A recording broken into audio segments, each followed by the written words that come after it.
Hi అండి అందరికీ welcome back to my channel. అందరూ ఎలా ఉన్నారండి? మరొక ఇంపార్టెంట్ రెసిపీతో మీ అందరి ముందుకు వచ్చానండి. అది ఏంటో కాదు. సో చాలామంది కారపొడి అని అంటుంటారనమాట. సో యాక్చువల్లీ కారపొడి అంటే ధనియాలు, పచ్చిశనగపప్పు, ఎండుమిర్చి, ఉప్పుతో చేసుకుంటాము మనకి. సో ఎక్స్ట్రాగా ఇందులో నేను కరివేపాకు పొడి కూడా ఇంక్లూడ్ చేస్తున్నాను అనమాట. ఎందుకంటే ఇది పిల్లలకి చాలా మంచిది. పిల్లలకనే కాదు, మనకు కూడా చాలా మంచిది. ఇప్పుడు అందరికీ హైసైట్ ఎక్కువ ఉంటుంది కదా. డాక్టర్ దగ్గరికి వెళ్తే కంపల్సరీ ఫుడ్లో క్యారెట్, కరివేపాకు పొడి, కరివేపాకు పచ్చి ఆకులు కూడా తినమని సజెస్ట్ చేస్తున్నారు. సో అలాంటి వాళ్ళకి ఇది బాగా యూజ్ అవుద్ది అనమాట. సో ప్రాసెస్ అంతా కూడా స్టెప్ బై స్టెప్ ఇక క్లియర్గా చూపిస్తున్నాను చూడండి. సో మనకి ఒకప్పుడు ఇంట్లో కంపల్సరీ కరివేపాకు చెట్టు అనేది ఉండాలి అనేవారండి పెద్దవాళ్ళు. అది మాత్రం ఆడవాళ్ళకి చాలా అవసరం అని నేను చెప్తాను. ఎందుకంటే పప్పులో కానీ, కర్రీస్లో కానీ, ఇంకా టిఫిన్స్లో కానీ, చట్నీస్లో కానీ, ప్రతి దాంట్లో కూడా కరివేపాకు అనేది మెయిన్ రోల్ ప్లే చేస్తుంది. స్మెల్ లేనిదే అది టేస్ట్గా అనిపించదు అనమాట. సో కంపల్సరీ కరివేపాకు చెట్టు అనేది మన ఇంట్లో ఉండాలి. సో ఇక్కడ చూస్తున్నారు కదా, నేనైతే ఈ పొడి కంపల్సరీ పిల్లలకి యూస్ చేస్తానండి. మా పిల్లలు కూడా చాలా ఇష్టంగా తింటారు. ఫస్ట్ వచ్చేసి దీనికి కావాల్సిన ఇంగ్రీడియంట్స్ ధనియాలు, పచ్చిశనగపప్పు, కరివేపాకు, ఎండుమిర్చి, ఇంకా సాల్ట్ అనమాట. సాల్ట్ అయితే సాల్ట్ యూస్ చేయొచ్చు, కల్లుప్పు అంటారు కదా, అది కూడా యూస్ చేస్తే చాలా మంచిదండి. సో ఇక్కడ వచ్చేసి ఫస్ట్ మనం ధనియాలు వేపుకొని పక్కన పెట్టుకుంటాము. తర్వాత పచ్చిశనగపప్పు వేపుకుంటాము. వాటితో పాటు మనం ఎండుమిర్చి కూడా వేపుకోవచ్చు.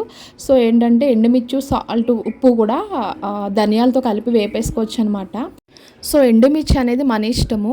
మనం ఇంకా ఎక్కువ కారంగా తినాలనుకుంటే ఎండుమిర్చి ఎక్కువ యూస్ చేయొచ్చు. సో ఇది పిల్లలకి మాకు కలిపి చేస్తాను కాబట్టి నేను ఎండుమిర్చి కొంచెమే యూస్ చేస్తాను. ఇక్కడ ఒక ఇంపార్టెంట్ విషయం అందరికీ షేర్ చేయాలనుకుంటున్నానండి.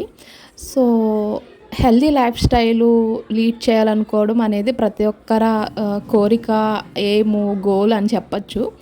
సో కానీ అందరూ అది ఫుల్ఫిల్గా ట్రై చేస్తారు అనేది మాత్రం చెప్పలేను, కానీ చెయ్యాలని అనుకుంటారు. సో అది హెల్దీ లైఫ్ స్టైల్ లీడ్ చేయడం అనేది మెయిన్లీ ఇంట్లో కుక్ చేసేటువంటి ఆడవాళ్ళ మీద డిపెండ్ అయి ఉంటుంది అని నా ఆలోచన. సో ఏంటంటే ఈ రోజుల్లో ఇంట్లో ఫుడ్ కంటే బయట ఫుడ్ ఎక్కువ ప్రిఫర్ చేస్తూ ఉన్నాం కదా. సో అలా కాకుండా ఏదైతే ఎక్కువ న్యూట్రియంట్స్, ప్రోటీన్స్, క్రాబ్స్ ఇవన్నీ ఎక్కువ ఇంక్లూడ్ అయ్యేటువంటి ఫుడ్ మన కుకింగ్లో ఉండేలా చూసుకోవాలన్నమాట డైలీ రొటీన్లో.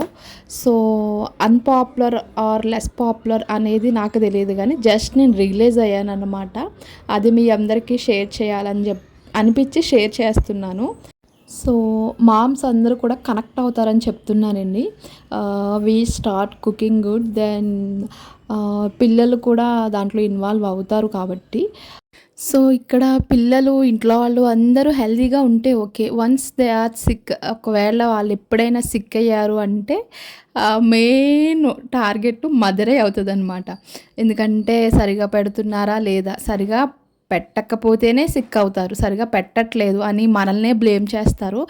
సో అనేవాళ్ళు అంటూనే ఉంటారు అనుకోండి, కానీ మనం తీసుకోవాల్సిన జాగ్రత్తలు కూడా మనం తీసుకుంటే మంచిదనమాట. ఎగ్జాంపుల్ మా తన్వికనే ఉంది. అస్సలు ఒక్కొక్కసారి ఇష్టంగా తింటుంది ఏదైనా, ఒక్కొక్కసారి ఎంత పెట్టినా తినదు. అలాంటి టైంలో వాళ్ళకి ఏది ఇష్టమైతే అదే పెట్టాలి. సో ఇలా కర్రీ లీవ్స్ అని ఇలా ఇంపార్టెంట్ ఫుడ్ ఏదైతే ఉందో అది ఏదో ఒక రూపంలో డైరెక్ట్గా కాకపోయినా ఏ పొడి చేసి, ఈ కర్రీ లీవ్స్ ఉన్నాయి కదా, ఇప్పుడు పొడి చేసి అన్నంలో పెట్టచ్చు. లేకపోతే మా రుద్రాంశ అయితే అన్నంలో తిండగాని చట్నీ చెయ్యను కాబట్టి ఎర్లీ మార్నింగ్ చట్నీ చేయడం అయితే టిఫిన్లో నాకు అవ్వదు ఒక్కొక్క రోజు. సో అలాంటి టైంలో ఆయిల్ కలిపి, పొడిలో కొంచెం ఆయిల్ కలిపి ఇడ్లీ పెడితే ఇంచగ్గా ఇడ్లీతో పొడిని నంచుకొని తింటాడనమాట. సో పొరపాటున ఏ రోజైనా లేదు అంటే కనుక కంపల్సరీ చేసేంత వరకు ఊరుకోడు వాడు. సో అలా ఇంట్రడ్యూస్ చేస్తే చాలా మంచి, ఏదో ఒక రూపంలో పిల్లలకి ఇంట్రడ్యూస్ చేయడం అనేది చాలా మంచిది. సో కంపల్సరీ మీరు కూడా ట్రై చేయండి. ఈ రెసిపీని ట్రై చేసి ఎలా వచ్చింది అనేది కమెంట్ సెక్షన్లో కమెంట్స్ మాత్రం పెట్టడం మర్చిపోకండి. సో షార్ట్స్ని ఎలా మంచిగా వ్యూస్, కమెంట్స్ పెడుతున్నారు, లాంగ్ వీడియోకి కూడా అలానే మంచిగా చూసి కమెంట్స్ పెట్టి ఎంకరేజ్ చేయాలని మనస్ఫూర్తిగా కోరుకుంటున్నాను. సో ఫైనల్గా ఇదేంటి వీడియో. ఈ వీడియో మీకు నచ్చినట్లయితే please like, share and subscribe to my channel for more videos. Thank you for all your support. Bye bye.